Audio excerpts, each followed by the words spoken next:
I've never ever felt this raw and sensitized after using a mask. This is almost like a chemical peel burn, but So a few months back, I completely burned my skin by using a really harsh, strong acid mask, and it just left my skin super red like a tomato. My skin was really sensitized, it was inflamed, and it wouldn't really agree any other skincare products that I would put on. But this is the routine that was really effective in soothing down my skin and bringing my skin back to a healthier state. And I highly recommend you guys to do this routine if you have hypersensitivity. I think a lot of times we get too excited with new skincare products, so we tend to overdo things. So this is the perfect routine for you. If you are new to my channel, hello, welcome, and my name is Leah Yu. Please hit the subscribe button and the bell button right down there so you guys can get notification for skincare tips. And yeah, let's move on to the routine. Rule number 1 is to cleanse less or skip cleansing if it is possible. Cleanser, inevitably, it does have surfactants, detergents in it, which does kind of compromise your skin barrier. What our strategy here is to protect your skin natural moisture barrier as much as we can. I would totally skip cleansing for about 2 days, and if I really have to cleanse my skin with a cleanser, I would reach for something that's gentle, that I know that it's not going to compromise my skin barrier, like my little baby right here from KraveBeauty Matcha Hemp Hydrating Cleanser. But even then, I would just cleanse it as quickly as possible, like in less than 15 seconds, so that I can minimize the contact that the cleanser stays on my skin. Now, cleanser is the most aggressive skincare product out there, so it can be very irritating when you do have hypersensitivity. So water wash instead if you need to, and using the right water is really important. Please avoid the tap water during this period because it can also aggravate and trigger the sensitivity and all the minerals and all the other substances in the tap water, especially those of you guys who live in Europe where there's hard water.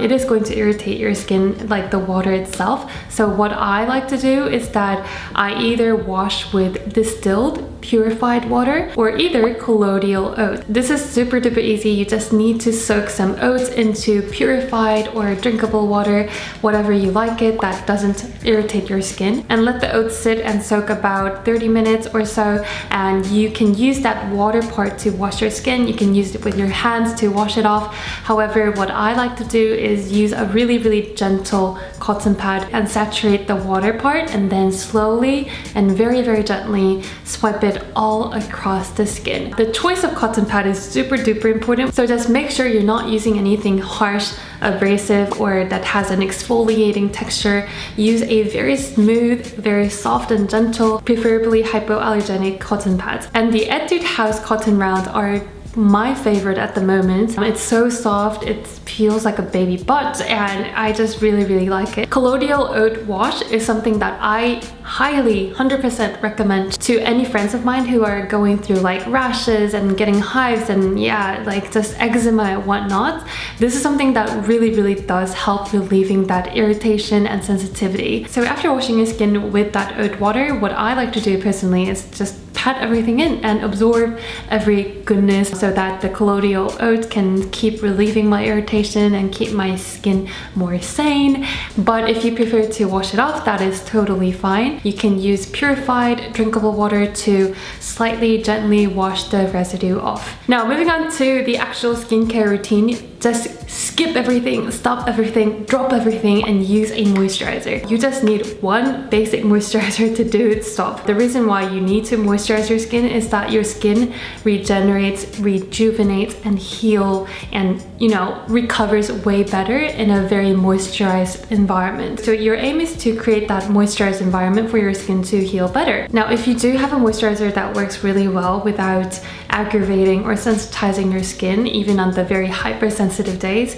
that is great. A lot of times, a lot of moisturizers, they have a very long list of ingredients, which means that your skin is exposed to a lot of higher chance to get sensitized by like 50 different ingredients. So what I really love and adore in this period specifically is Avene or Avene Skin Recovery Cream. The reason why I love it and the reason why I recommend it is because it is a super basic, boring, simple moisturizer moisturizer that does the job. First of all, this does come with very short and simple ingredient list.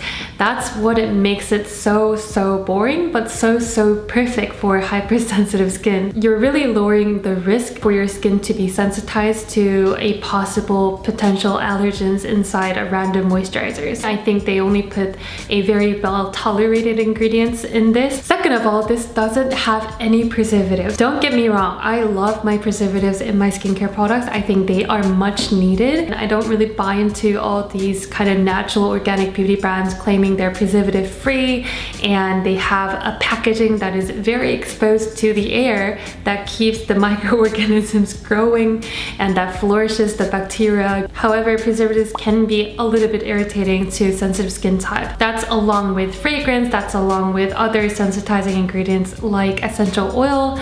But the way that they make this product preservative free is that their entire facility that is dedicated to make this range is 100% sterile. So they have a patent on this entire packaging to make it preservative free. Also, it doesn't have any bullshit ingredients, which I really like it and I really appreciate. If you don't want to use a moisturizer, but you want to just slightly moisturize your skin and nourish the skin with an oil, that is completely fine as well. Just use like a drop or two and pat it in very gently. The next tip is probably skip sunscreen until your skin is healed. I know that just came out of my mouth and that just goes against my entire sunscreen everyday preaching, whatever. But if you do have hypersensitive skin and your skin is just healing and recovering, just focus on that. I think that should be the priority. Sunscreen itself can be a little bit too much in this period for your skin. Your skin cannot really handle it. It might be too tingly, it might be too stinging on the skin, it might be quite irritating depending on what sunscreen you're using. So just cut it off from your routine for a while, get back on it and use it every single day after your skin is healed. And this also comes with a premise that you are staying indoors and also you are not seeing a direct sunlight, because UV exposure itself can be very irritating to the skin. Keep your skin away from direct sunlight, and you can still do this by doing this.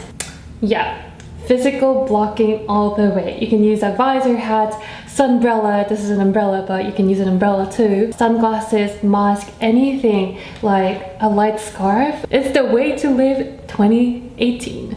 The next tip is to avoid makeup at all costs until your skin is completely healed. I don't know what your priority is, but I think your skin should heal first. The reason why to skip makeup, because it is pretty simple and straightforward. If you do have to wear makeup, go for mineral makeup over liquid foundation, because mineral makeup sits on top of the skin instead of going into the skin. So mineral makeup can be less irritating to you guys. Now, in the case you wore makeup, don't remove it with cleansing water or any other form of makeup removers, because it can be irritating. As I told you, there's a lot of surfactants in there. So what you want to do instead is to remove it with just 100% plant oil, like jojoba seed oil, whatever oil that you have. Even olive oil is fine if you can tolerate it. These are the oils that don't have detergent, so it's not going to strip away the skin. If you're not 100% comfortable using an oil as a cleanser,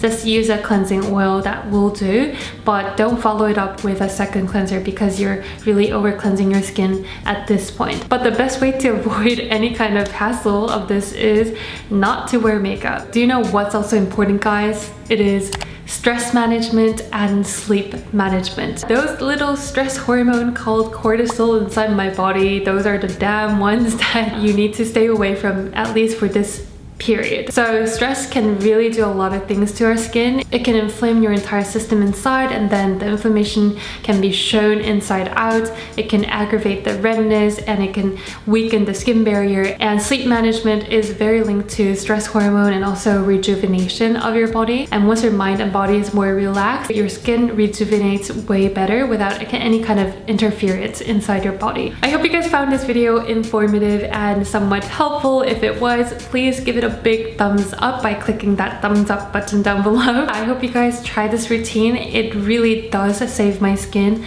by 100%. My skin gets better in probably a day or two. I wish you a good luck if you are struggling with hypersensitivity. I'll talk to you guys on my Instagram at LeahYu, and I'll see you guys next time. Bye!